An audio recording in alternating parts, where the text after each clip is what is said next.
Hey everyone, welcome back to another adventure of Papa's comic books and coffee, because we all know he's insane. Today's reading with our coffee will be The Invincible Iron Man, Marvel Comics Group, The Invincible Iron Man, number 83, 25 cents from February of 1976. The Rage of the Red Ghost.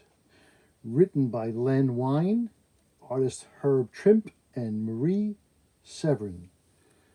Another interesting fact about this book, inside, the Marvel value stamp is still intact. And when we get to that page, I'll show it to you. I guess we're ready to go. Let's see what happens. One more thing, if you're interested in this book, you can find it on my eBay page, Papa's-Comic-Books. Here we go. The Rage of the Red Ghost.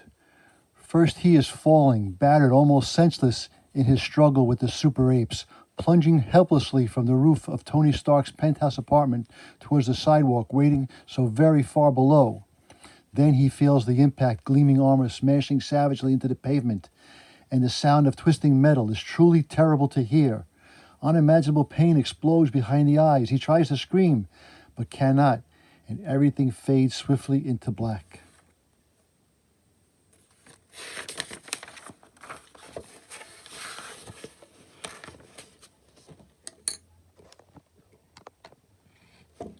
Try to get that into frame. It's really quite pleasant floating in the blackness. There is no pain, no sense of loss, no regrets. He could float contently in the blackness forever if something did not persist in calling, Iron Man, drawing him away from the place of shadows. Iron Man, can you hear me? Drawing him away from the eternal peace. Iron Man, it's me. Drawing him up into the light. Iron Man, it's Pepper. Thank heaven he's awake.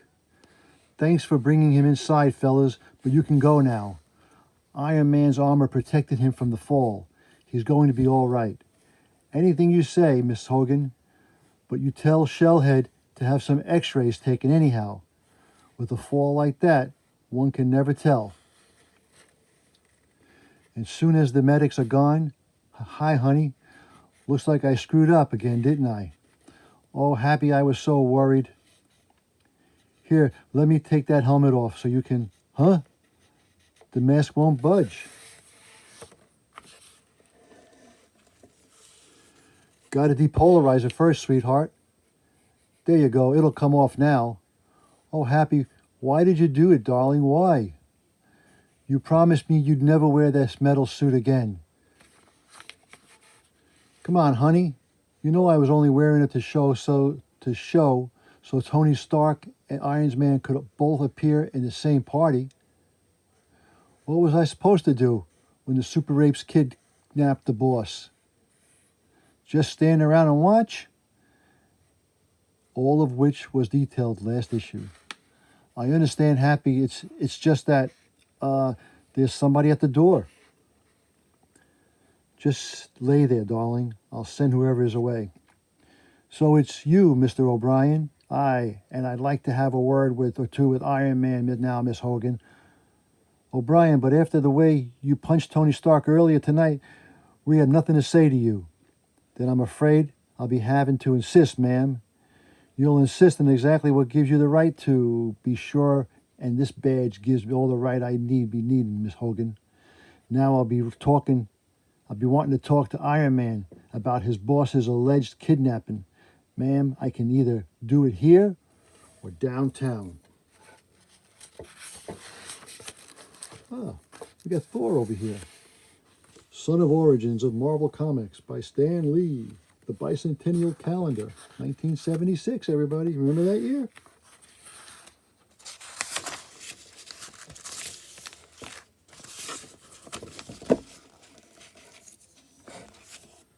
Well, Iron Man isn't feeling very well right now. Why don't you come back later? You're sounding nervous now, ma'am. Could it be you're trying to hide something from me? Michael O'Brien will get the bottom of it. We all here, I promise. I overheard your conversation, O'Brien. I'll be down to police headquarters as soon as possible. Give you a statement. But at the moment, I've got to find Tony Stark. Since you're supposedly a lawman, I suggest you try to do the same. Yes, well, I'll be gone then. But don't be doubting I'll find your precious Tony Stark, because I can prove he staged the little sideshow. I'm going to tip-in his hide to the wall. T-pin his hide to the wall. Am I glad he's gone? There's something about that man that frightens me, Happy. Yeah, I know. But he might just hate the boss enough to work twice as hard to track him down, which is what I should be doing. If I could only stop this whole crummy room from spinning around. Happy, no, you are hurt. You've got to get to a doctor. No, Pep, no doctors. Just let me lie down for a while, and I'll be fine. In biblical times, 'tis said the prophet Jonah was swallowed by a whale as punishment for his sins. But frankly, friend, Jonah had nothing on this. For deep beneath the murky waters of Long Island Sound, a latter-day whale sits in silence, while within it, the aforementioned Tony Stark confronts his grim captor, Ivan Kragoff, the Red Ghost. Okay, Ghost, you've got me. The question now is, what do you plan to do with me? You make it sound so melodramatic, Stark. I assure you, your life is in no jeopardy so long as you do precisely as I command. You see, Stark, after my last defeat, I decided to increase my cosmic ray spawn powers. But my experiments went a trifle awry. I am now trapped in this phantom state, completely immaterial, unable to touch a single thing. My only hope for cure lies in the cosmotronic cannon I learned you are constructing. That's why I dispatched my super apes to capture you. But when I sent a squad of hand-picked mercenaries to your factory to steal the plans for the machine, you accursed armored bodyguard prevented them from accomplishing their mission.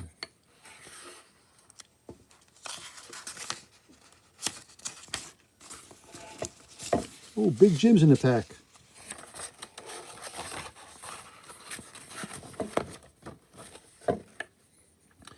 If I couldn't have the cannon's plans, then I did have the cannon's designer. This hideaway contains a fully equipped electronic workshop, Stark. You're going to build a Cosmotron cannon for here, and you're going to cure me, or else you're going to die. Then I'm in a mess of trouble, Ghost. I don't know what made you think this collection of miserable tinker toys constituted an electrolab. But I couldn't construct a cannon out of this garbage. My life depended on it. No, you're lying to me, Stark. This is some sort of trick. Then you better just kill me off, Kragoff. Because if you really want to be cured, we're going to have to use the cannon I've already constructed back at Stark International. Now I see your plan, Stark, but it won't work. You're not luring me into a trap. Tell me, how do you trap a ghost? No, all right, Stark, you win. But my super apes are going to be right beside you at all times. And at the first sign of treachery, they'll tear you apart. This is about as far as I can go, Ghost. The fence is electrified, though I'm sure you hoped it would. So a little impediment such as that poses us a problem for us, huh? After all, what matters, a mere 5,000-volt fence to a super ape whose super strength allows him to simply tunnel under it? Or to a super baboon whose ability to transform his very shape permits him to pass harmlessly through it? Or lastly, to a super orangutan whose power of magnetic repulsion even enables him to carry a passenger over the useless barricade? Okay, Ghost, you've made your point. Hey, let's learn guitar. It's very easy, probably very cheap too.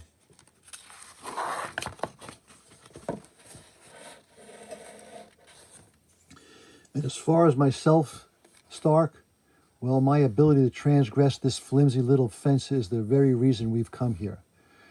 Now, what say we get on the more important business? Better make a mental note to plug those holes in my security system once I get out of this mess. Assuming, of course, I do get out of it. The lab is just ahead, fellas, shortly. Stop talking about it, Stark, and use it. Satisfied now, Kragoff? Here it is. If anything can cure it, it'll be Cosmotronic Cannon. It isn't as simple as that, mister. This is the only working model, and it hasn't been tested yet. Unless you want to take the chance of scattering your atoms all over the landscape, you better let me do some adjustments. Then make them quick, but be quick about Stark. If you don't use that cannon on me soon, I'm liable to use it on you. Under the Red Ghost's withering scowl, Tony Stark sets about his task. His hands move with consummate skill on the finest surgeon, delicately adjusting, manipulating, and improving. Until at last, all right, Ghost, it's as ready as I'll ever be on such short notice. Just stand perfectly still and we'll both see how it works. Just remember, Stark, one false move, harm me in the slightest, and your answer to my apes. Don't worry, mister, I have no great death wish. This cannon was designed to absorb the cosmic rays always present in the atmosphere, then project them in a cohesive energy beam capable of countless uses. If I've adjusted the controls properly, the beam should increase the polarity of your scattering atoms, restore their natural adhesion, and return you to completely normal. Congratulations, Stark, you've kept your part of the bargain. Which makes it truly a shame I can't keep mine. But if that cannon can cure me, it can also be used to capture me, so I just won't sleep well until it and you are out of my way forever. Forgive me, I can't afford to be merciful. Destroy him, my pets.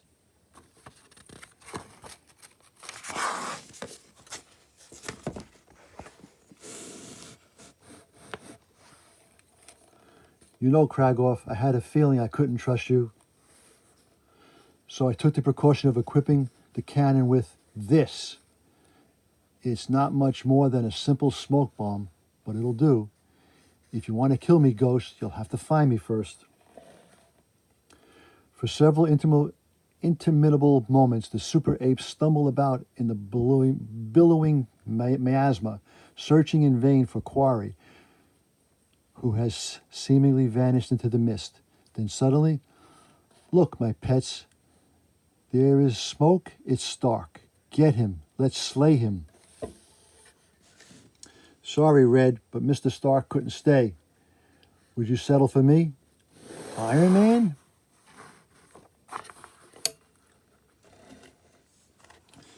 It's been a long time since your last little get-together, Ghost. A shame it wasn't longer. Huh. Lo, those many years ago, Iron Man, 15 and 16, you know who. Obviously, you survived your battle with super apes earlier this evening, but then the Red Ghost was not present to direct them. This time, you haven't gotten a prayer. Strike, my faithful orangutan. And it appears that the grim visage Tony Stark won't fare much better. Magnetic field is strong as an oversized vacuum cleaner, pulling me off my feet, and I can't fight. Got to break free before. Well, so much for that idea.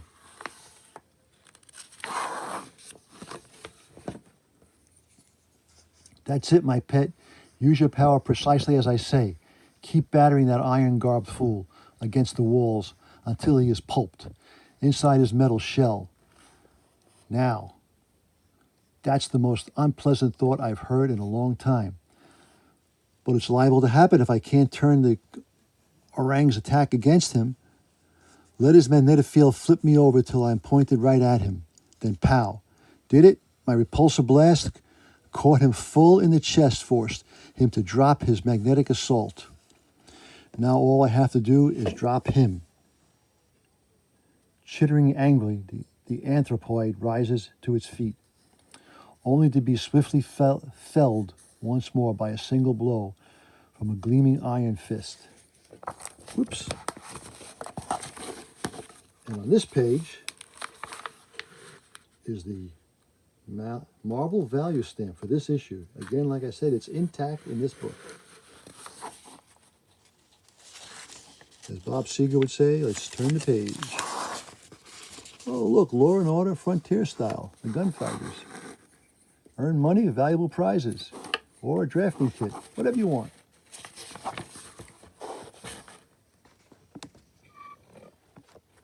Well, that's one down, and two to, what hit me, a flying steel ball? But the orangutan's unconscious, its magnetic power should, what in, the ball has disappeared, and now there's a gleaming battle axe coming at me. Got to move fast, phew, just in time. Stopped the axe, but it cost me my new SX2507 mini computer. This little slugfest is beginning to grow expensive.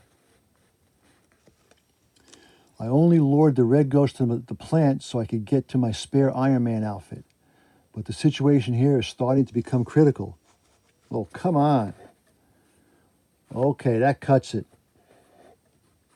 I flat out refuse to believe flying buzzsaw. I'd almost forgotten the baboon's blasted ability to change itself into anything. And since I don't see the little devil anywhere around here, I think I'll just shed a little light on the subject and see what develops. So I was right. Chest beam must be blinding the beast, making it impossible for him to maintain his present form. He's going all to pieces. Shifting from high-flying buzzsaw into everybody's favorite little quick-change artist. Sorry, Charlie, but showtime is over. I'm ringing down the curtain as of now. Shuffling behind me, have to move before. Your employer may have escaped me all the smoke, Avenger, but you won't be so lucky. The powers of my other apes are as nothing compared to the awesome strength of my gorilla. Lord, he's as strong as I am. Maybe stronger.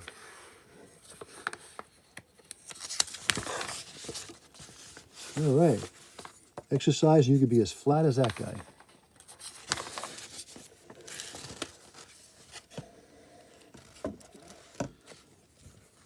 But I doubt he knows much about the martial arts. And while I'm not exactly expert at them myself, it isn't all that hard to break King Kong's hold. Wrong. The miserable ape didn't hesitate. He just came right back with a second attack. He won't give me a chance to catch my breath. Won't let me get my balance. He just keeps pounding, pummeling. Even my armor can't withstand this sort of punishment for long. It's starting to give, starting to buckle under the strain. If I'm going to make my move to save myself, it has to be now. My repulsor blast forced the ape to drop me as I planned. He should never have changed his mode of attack. Now that I'm all that anxious to become Harry's combat coach, mind you. Bam! All I really want is to be rid of him. All right, Ghost. Your 3 shaggy playmates are out for the count. That just leaves you and me. And soon there will only be me, you armored buffoon. I was about to dispose of the Cosmotronic cannon when you blundered up upon the scene earlier. Now, perhaps I can eliminate 2 of Tony Stark's birds with 1 mechanical stone. Only if you hit me with the cannon, Baldy, and I'm not about to let you do that. You've had your shot, Ghost. Now I'll have mine. I wouldn't bother if I were you, Avenger. Nothing on earth can harm me so long as I possess the power to become immaterial. A power your employer just restored to me.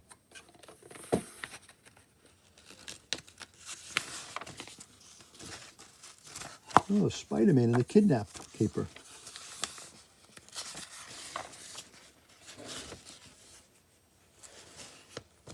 No, you can't, Kragoff. You don't know what you're doing. Don't I, Iron Man? Just listen to yourself. Even you are afraid of what my power can do. After all, how can you defeat a man you cannot even touch? Ghost, no, that isn't the reason. Isn't it? Then suppose we just find out. All I have to do is concentrate, allow myself to become intangible, and then we will see how you fare against the transformation. I can't control it. I can't stop it. Can't hold myself together. Feel like I'm being torn apart. Stark tricked me. He tricked me. I tried to warn him. He just wouldn't listen. My cannon cured him well enough, but it was a one-way proposition. He could never use his power again without destroying himself. Hello, security. This is Iron Man. Better send up a cleanup crew down to the sub-lab. And while you're at it, contact Nick Fury and tell his SHIELD boys to send over their null cages. I've got 3 new candidates for the 200 that he will not believe.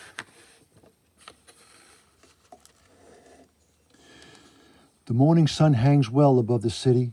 By the time Iron Man has tied up any close ends and explained to the authorities how he rescued Tony Stark from the clutches of the late Red Ghost. It is almost noon when an exhausted Stark finally returns to his sprawling Queen's Factory complex. After you, Miss Swenson. And the relieved smiles of his 2 closest friends. Morning, Pepper. Happy. How you feeling after that fall Iron Man took from my roof last night? He's feeling just fine, Tony, or so he says. He's got an extremely hard head, this husband of mine, and wearing your armor sort of helped too, boss. But I'm telling you right now, Tony, I ain't never putting on that shiny metal monkey suit again. I can't believe you, Hap. You've done more than your share as it is. Swell. Now that we got that settled, I'll see you later. Me, I still got a job to do, and it's time I get started doing it. Happy. Good Lord, what's happened to him? Next issue, The Night of the Walking Bomb. Turn the page. Can you color a comic character? Try Spider-Man vitamins. They're really good.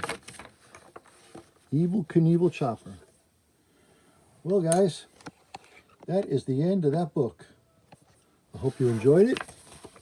Once again, The Invincible Iron Man, number 83, The Rage of the Red Ghost.